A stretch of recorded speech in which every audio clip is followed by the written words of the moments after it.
So now to shift our perspective and to consider peaks and glimpses in a different light, let's explore how they're not as bad as some other things. So one thing that you can choose to have if you've had a peak or a glimpse is actually gratitude.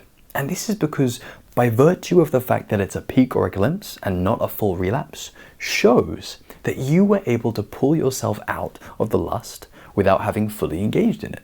And this takes a lot of inner strength and discipline. Likewise, peaking and glimpsing can be one of the ways that you gradually cut down.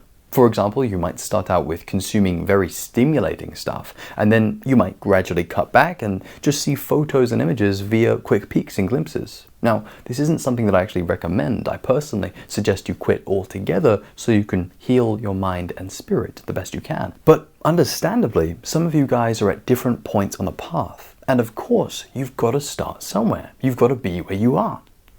And lastly, in comparison to a full relapse, you might end up doing very little damage to yourself because when there is no excessive consumption, there is no dopamine binge. There might be a little dopamine spike, but because you're not indulging in it fully, you might be able to heal considerably easier and faster. So know that if it does happen, just like a relapse, it's really not the end of the world. I wouldn't worry.